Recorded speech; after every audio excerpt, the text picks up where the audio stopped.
So thinking about an optimist, are you an optimist or are you a pessimist? You kind of glass is half full. Do you think that ultimately things will work out? Ultimately good will prevail? Or are you kind of a pessimist? Do you expect the bad thing to happen? Do you know bad stuff's going to happen? That whatever's good going on, are you kind of like, this isn't going to last? Kind of one of those people you can find the negative and see the negative in everything. I'm kind of a recovering pessimist. And the worst kind of pessimist, or maybe the best kind of pessimist, depending on how you look at it, says, I'm not a pessimist. I'm a realist. I know what's really going down here. And that's pretty gloomy.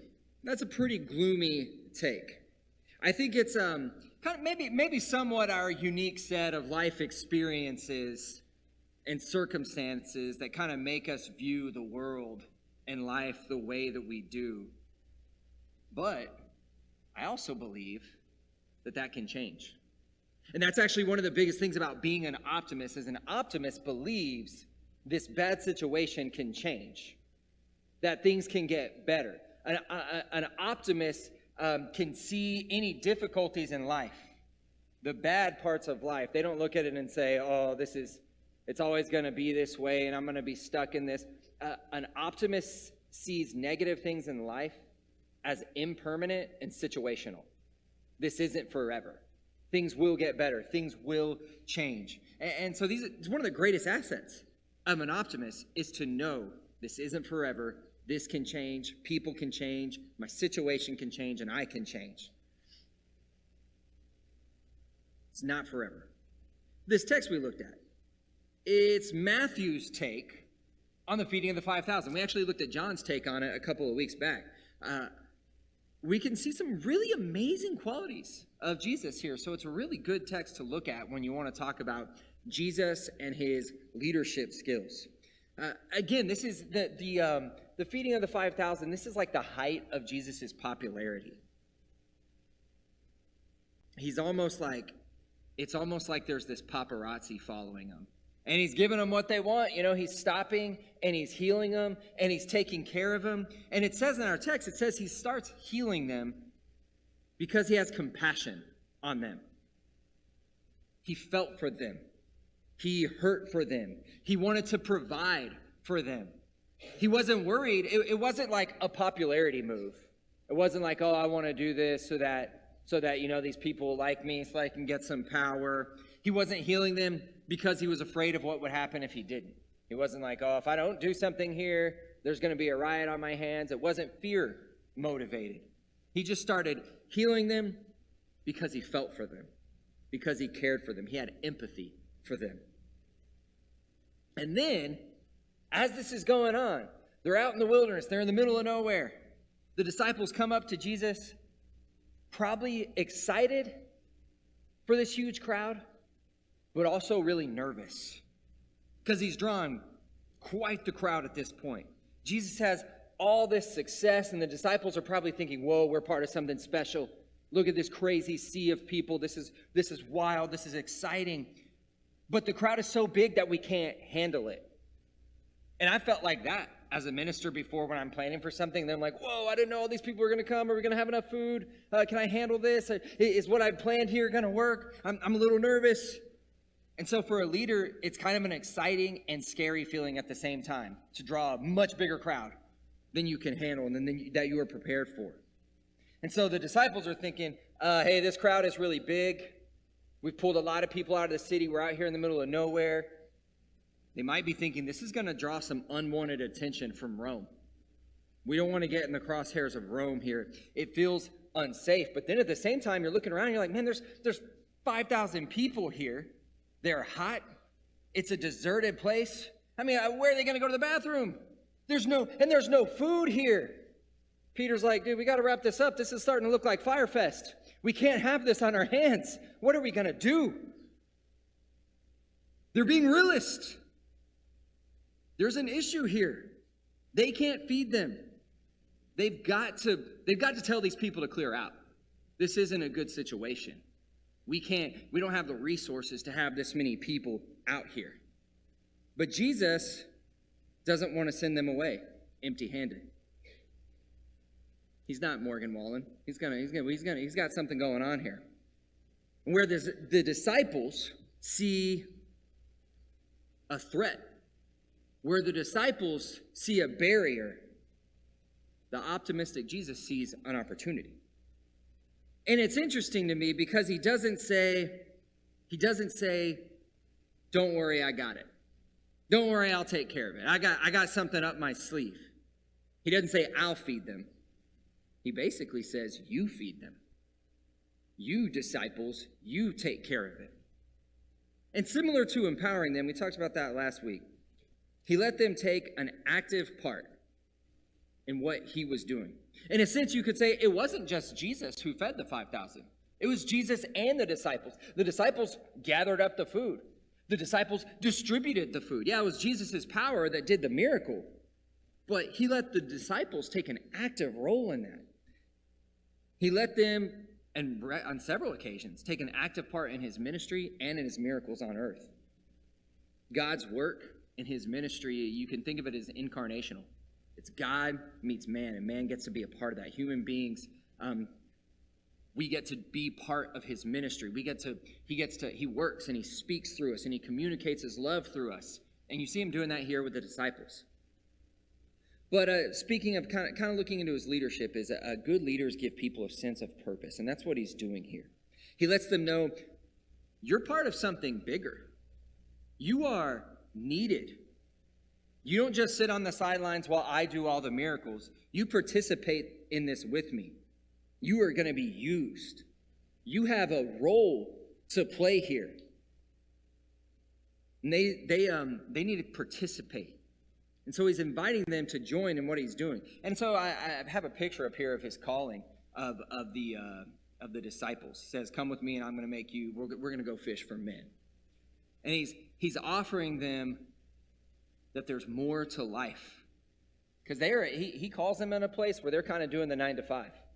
They're going and they're doing this job and taking care of families, taking care of themselves, but in a lot of ways maybe working for the weekend, doing a job that maybe they didn't feel much meaning in.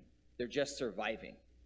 And I think a lot of people are in that place. And I'm just, I'm doing this job and I can't wait till it's over so I can go hang out and be with my family. And there's not much meaning. So when Jesus comes up to them and he says, hey, let's go fish for men, he's saying, let's be part of something very meaningful. Let's go change lives. Let's go change your life and other people's lives. And so a good leader attaches meaning and purpose to what they're leading people to be a part of. And Jesus did that very well. And in challenging them to participate, in saying you feed them, he also sets up high expectations. Good leaders have high expectations. Again, you're not just going to sit there. I believe there's more in you. I have a job for you. I expect you to be involved. I expect you to take part. There's some coaches, I think of basketball coaches more than others, I'm sure they're all this way, that seem pessimistic at first. They're always unhappy. You can debate me about this later. I think that Greg Popovich is probably the best coach ever. And I've seen him at halftime and at the end of games where they're just annihilating the opponents. They are just whooping them up. And Greg Popovich will say, we missed some assignments and gave him some open looks, got some bad fouls. He's still picking apart the team, even when they're just like totally destroying the other team. Like, why is he doing that? Come on, man. Just relish the win. Enjoy the moment. But he's got these high expectations. And so good leaders with high expectations like that, where it's never good enough, as frustrating as that is, where it's never good enough, it also says there's more in you. You can do better. I expect more out of you. I expect you to play even better than you already are. Because it's the moment where a coach is like, man, y'all are great. There's no room for improvement. That's it. That's where you get comfortable. That's where you start coasting and not progressing anymore. So for any coach to be totally satisfied might be to kind of take your foot off the gas. he's saying, no, don't do that. There's more in you than you think, and I'm gonna get out the best of them. I'm gonna pull out the absolute best and not be satisfied. And so in a sense, maybe there's actually some optimism in that pessimism. Now, I'm not pessimist. I'm not saying that like, oh, see, Brady says it's okay to be a pessimist all the time. But in this case, I really do believe when a leader's not satisfied, it's because they see more in that person. And they want to pull the best of that person out of them. Good leaders, optimistic leaders, they see people not for who they currently are, but who they can be. Good leaders see the potential in people and who they can be, who they can help form them into. God does that with Moses. Moses is kind of like, I don't know if I'm the guy. Can you send someone else? And God says, no, I'm sending you. Gideon is like the weakest member, the weakest clan, the weakest tribe. The angel of the Lord shows up to Gideon and calls this weak guy a mighty warrior. He sees the potential of him and who he's going to create him to be, not who he is at that moment. So good leaders set high expectations and believe people can be better than the people even know. They look at people and they say, you have more potential and more gifts than you even think. Then important to note in this in the feeding of the 5,000 is there's leftovers. And so it's as if Jesus is saying, look, I'm not just taking care of you for the day. I'm taking care of you always. I'm thinking about your future as well. So the 12 baskets were representative of his willingness to feed the 12 tribes of Israel. And if you keep looking at Matthew, there's another feeding of the 4,000 later, which almost seems like a bummer. You see the feeding of the 5,000, you're like, awesome, cool. And then a few chapters later, there's the feeding of the 4,000. Not as cool. He already did it with the 5,000. But the feeding of the 5,000 was to a Jewish crowd. The feeding of the 4,000 is to a Gentile crowd. And the feeding of the 4,000, there's 7 baskets left, which is another one we talked about this. This is another one of these contextual things that we kind of miss. So for us, in like in American culture, we might be like, 7, isn't that like God's number or something? Maybe that's what that's saying. In that culture, everybody knew what it was saying. It was for the 7 nations of Canaan. Just like the 12 tribes of Israel, there was these 7 nations of Canaan, and it's the same message. I'm here for everybody. I'm here to care for everybody. Your entire group, every person, I'm here for that. And so again, it's saying, I'm not just here for this one time. I'm not here for this just one quick, cute miracle. I'm here for the long haul. You and your needs aren't just something that I'm going to tick off my list. Just like, yep, check, done, did that one miracle. I'm here to provide and care for you long-term into the future. So what I want to kind of glean from this is that good leaders have foresight. They think about the future, but not in a fearful way. A lot of times we think about the future in a fearful way, but they have this optimistic and hopeful way of looking toward the future. They plan on being here long term. So they plan on the future, and they invest in future generations like we're doing this morning. Sometimes it's easy to get, as a leader, to get so caught up and busy in the here and now that you're just putting out fires. Maybe you've seen that with leadership. They're just handling whatever that issue is that's right in front of them, and they can't really think about the future. And in some ways, I don't want to knock people too hard for that, because really that's a sign of being overworked, having too much going on, where that's all you can do, that's all you have time for. So if you see a leadership like that, whether it be at a church or at work or at school or wherever else, maybe that leadership needs to outsource more. Maybe they need to empower more people so that they can put out the fires, but that they can also be thinking about the future of whoever they're leading, the future of the organization, the direction. That's something Wade was saying up here is I think it is sometimes hard to think like, okay, I want to do good stuff, but I don't know where I'm going. And good leaders, they know where they're going. They're thinking about the future. But again, in an optimistic way, not driven by fear or anxiety. If we are thinking about the future with fear, we kind of train ourselves to only see things as threats, right? So if we think about the future in fear, we tend to close off. We become tight-fisted, protective of our resources, suspicious of outsiders. We become not as welcoming as we should be. We want to send away people for fear of them, or fear that there won't be enough, or fear if this outsider comes in, they're going to make us do something different. They're going to change us, and we don't want that.